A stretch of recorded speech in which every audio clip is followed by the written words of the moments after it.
I'm also going to introduce Lisa Alonso-Love, who's going to help me with the presentation this morning. Lisa's the co-director of the program from the FACTS side of things. So, in terms of our objectives then for the next 4 years, we're 4 months into 4 years.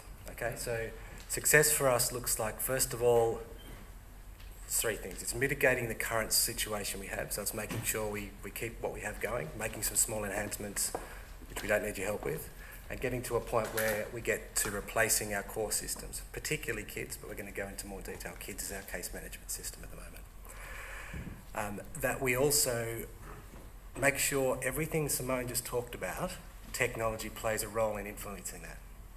I really want you to understand that this is not about blowing out an architecture into 100 boxes and ticking off those boxes. This is not about how many boxes we fill, it's about how we have some impact through information, through technology, on what we're trying to do here.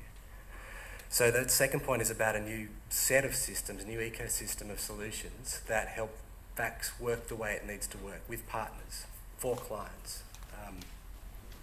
And that we actually, for the first time, really meaningfully engage with clients from a technology perspective. So if you think about that, it's not one system. It's not one thing, it's not replacing KIDS. What we're not about is just thinking, right, we've got a case and a contract management system, we need a new one. We need a better one. Yes, it would help. It would probably help people get out from behind their desks a little more. It would look better. It might even be available on a device, who knows. But it won't solve the problem. Okay? So what is equally important for us are a number of other dimensions to this problem, which are, first of all, about giving caseworkers some tools that will help work remotely, connect with their peers, make decisions.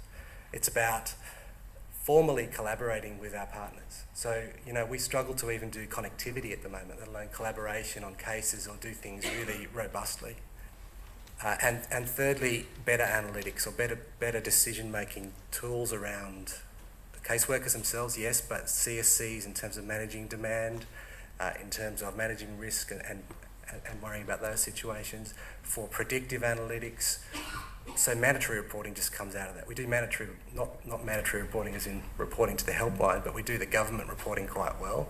We don't do much of the other analytics. And the last one, obviously, is really engaging with carers, families, kids. As Simone said, that's where we're going to get better outcomes. So whether that's helping to organise contact visits, getting feedback from that process, whether it's planning for aftercare, whether it's actually getting input from kids in the assessment process. Whatever that is, and that's what we're looking for help to discover, that sixth box is just as important as all the others. So for me, it's sort of 50-50. It's case and contract management, but it's also the rest as well. So in terms of our approach then, like the rest of the program, what we're not going to do is we're not going to lock away the same people into the same reference groups for a year or 2 years, and we're not going to do swim lanes and process models and tick boxes. We're trying to design this, I guess, with our end users' participation. That's very important. We're really trying to discover what the big 4 or 5 things are that actually make a difference. So I'd just like to show you a quick video that'll give you a sense of how we've kicked that off before we go on.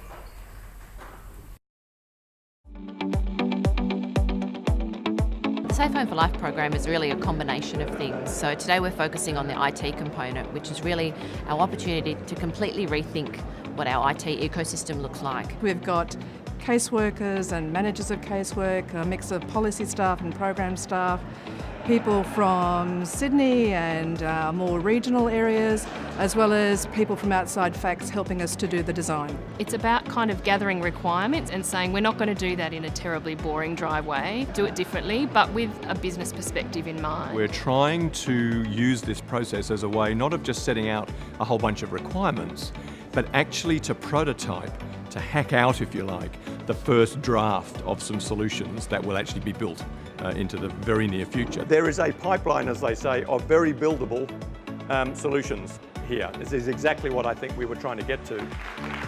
People will see an entirely different way of IT supporting their work, and that we would see more families, do better work with families, and that families will see the difference in this system. So we're disrupting the way that we normally do it and work from the child backwards. What FACTS is trying to do here is change, in a sense, the template for how we do IT design and procurement in the public service. We're really trying to turn this whole thing on its head. It really must fundamentally benefit a child and a family.